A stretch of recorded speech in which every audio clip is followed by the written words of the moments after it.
하수처리장 증설 사업이 예산 낭비라며 반대해온 포항시의회 박경열 의원이 이 사안과 관련해 포항시 공무원들로부터 회유를 받았다고 폭로했습니다. 관련 공무원들은 사실 무근이라며 부인했습니다. 포항시의회 행정사무감사에서 곤륜산 패러글라이딩 활공장 문제와 하수처리장 수의계약 의혹이 논란이 된 가운데 경상북도가 특별감찰관을 파견해 포항시를 상대로 특정 감사를 벌이고 있습니다. 여러분 안녕하십니까? 포항 MBC 뉴스입니다. 포항 하수처리장 증설 사업이 예산 낭비라며 반대해온 포항시의회 박경열 의원이 포항시 국장과 과장이 자신을 회유한 사실이 있다고 폭로했습니다. 부인이 대표로 있는 폐기물 운송업체가 수억 원대 관급공사를 수의계약했다는 일부 언론의 주장은 사실 무근이라고 반박했습니다. 장성훈 기자가 보도합니다. 박경열 의원은 포항시 국장과 과장이 시의회 등에서 자신을 회유한 적이 있다고 폭로했습니다. 포항시가 추진 중인 하수처리장 증설 사업에 반대하지 않으면 부인이 대표로 있는 폐기물 운송업체를 돕겠다는 취지로 말했다는 겁니다. 의원님 체면 살려드리고 가족회사 도와주겠다 이렇게까지 했는데 그러한 모욕까지 제가 당해봤습니다. 밝힐 일이 있다 그러면 제가 밝히겠습니다. 또 최근 일부 언론이 부인 명의의 폐기물 운송업체가 5년간 8억 원대의 관급공사를 수의계약했다고 보도한 것과 관련해서는 사실이 아니라고 반박했습니다. 해당 업체가 최근 2년간 포항시 등과 8천여만 원 상당의 운송 계약을 했지만 대부분 지진 복구로 인해 모든 업체가 투입되거나 포항시가 업체를 돌아가며 계약해 특혜는 없었다는 겁니다.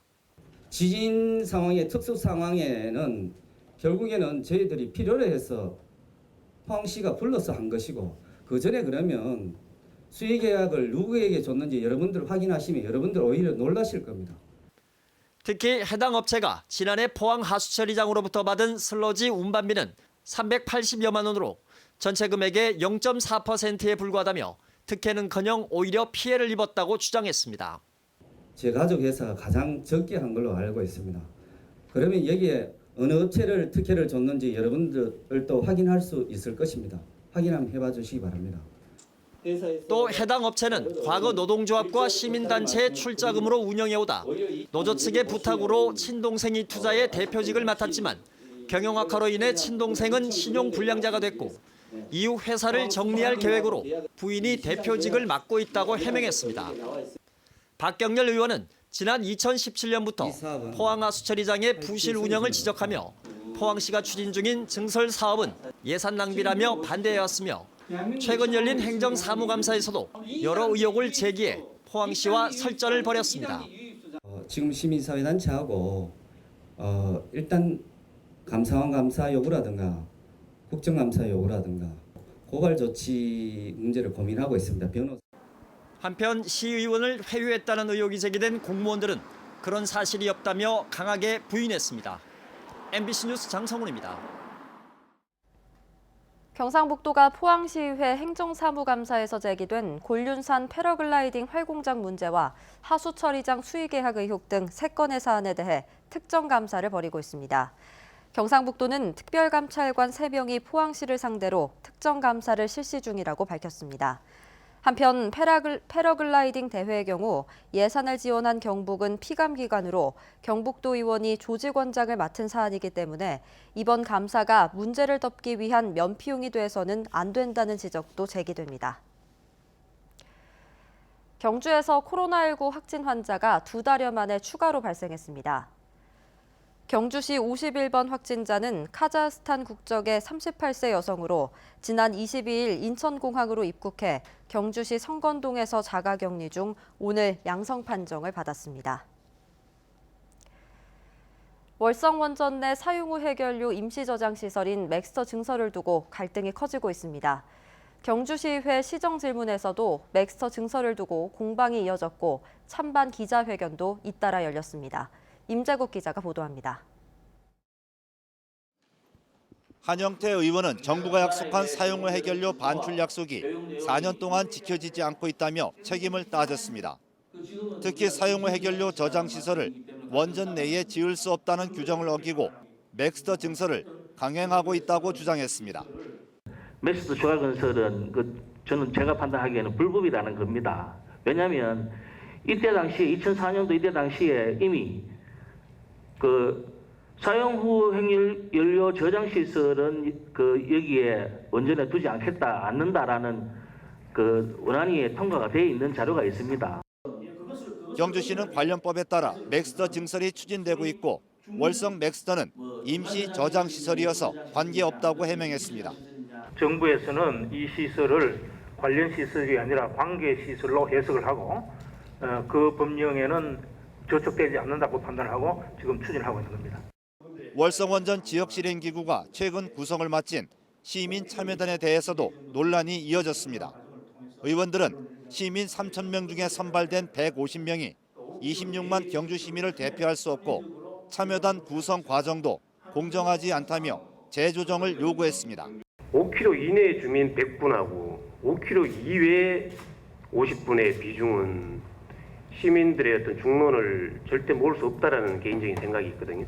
이 부분은 지역별 배분을 다시 한번 조정을 했으면 합니다.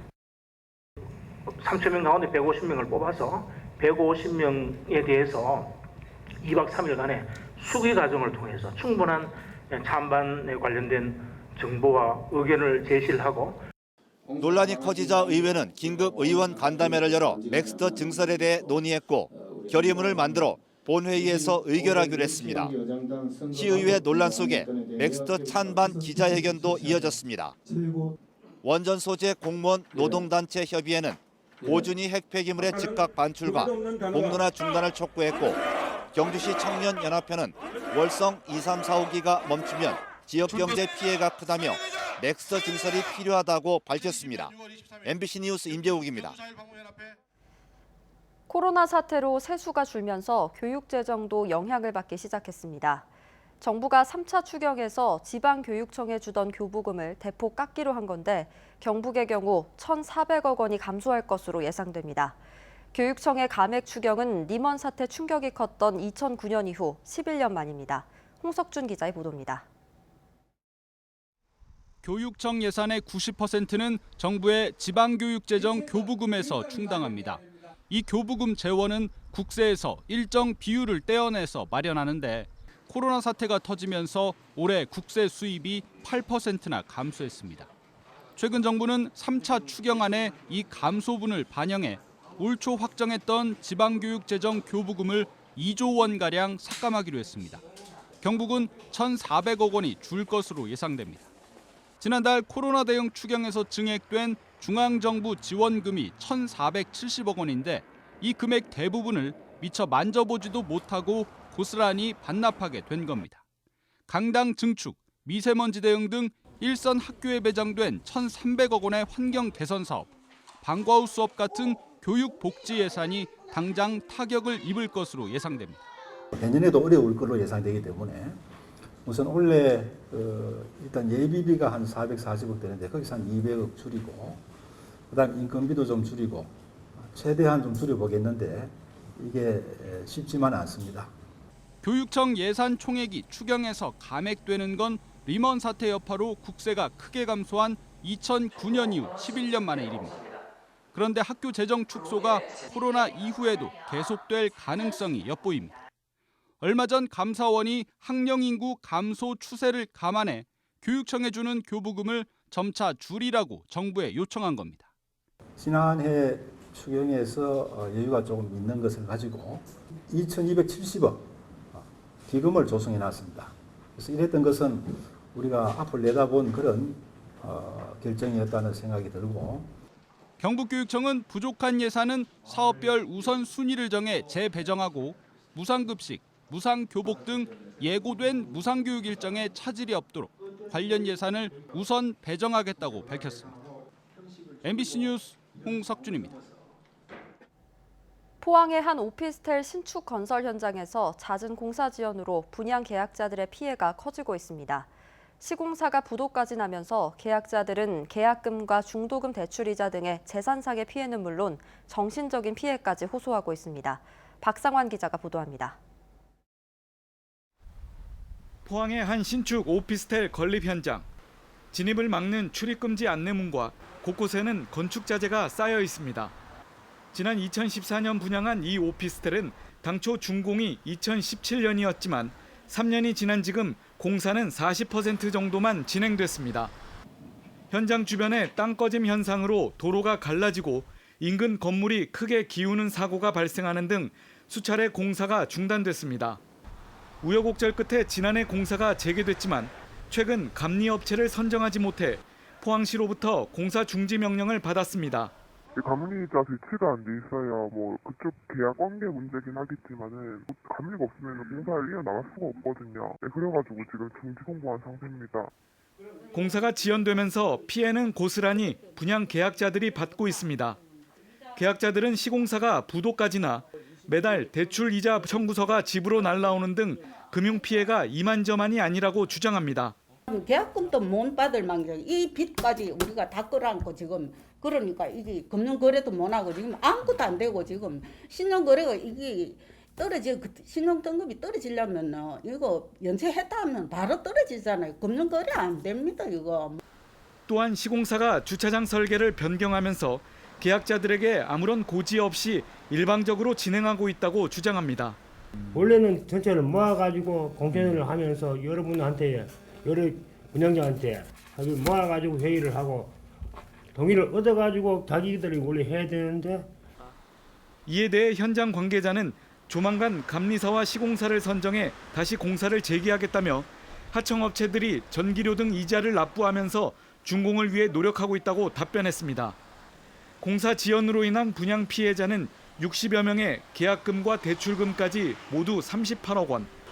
분양 계약자들은 피해가 눈덩이처럼 쌓이는 만큼 한 목소리를 낼 수 있는 방안을 모색하고 있습니다.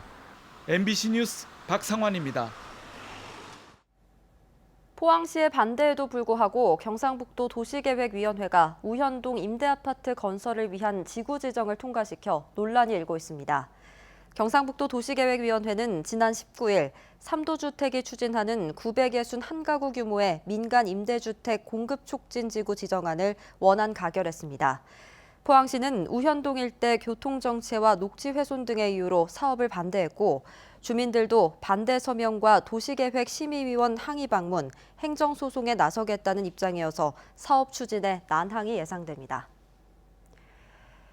지난 4월 경주의 한 공업고등학교에서 극단적 선택을 한 고 이준서 학생 사건과 관련해 진상규명과 기능반 폐지를 주장하는 공동대책위원회의 기자회견이 오늘 국회에서 열렸습니다. 공대위는 진상조사 결과 고 이준서 학생의 사망은 개인적 사유보다 기능반과 기능경기대회의 구조적 문제로 인한 것이라며 교육부 차원의 진상조사를 촉구했습니다. 특히 기능반의 성과주의로 인해 직업계고 학생들의 심각한 경쟁에 내몰리고 있다며 기능반 폐지를 적극적으로 검토해야 한다고 주장했습니다. 내일 오후부터 장맛비가 내리면서 더위는 한풀 꺾이겠습니다. 모레까지 예상 강수량은 10에서 50mm 정도입니다. 조주경 기상캐스터가 전해드립니다. 어제보단 기온이 조금 내려갔지만 여전히 더운 날씨가 이어졌는데요. 다행히 폭염은 오늘까지입니다. 내일부터는 폭염 대신 장마에 대비하셔야겠습니다. 비의 양은 제법 많겠습니다. 내일 오후부터 모레까지 예상되는 강수량은 10에서 50mm 정도로 비로 인해 가시거리가 1km 미만으로 짧아지고 도로가 미끄럽겠으니 교통안전에 유의하시기 바랍니다.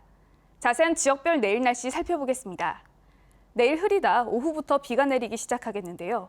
아침 기온은 포항 21도, 경주와 울진, 영덕이 19도로 시작하겠고요. 낮 기온은 포항 25도, 경주 28도, 영덕 24도, 울진 23도로 오늘보다 4도 정도 낮겠습니다. 울릉도와 독도는 구름이 많다가 오후부터 비가 오겠습니다.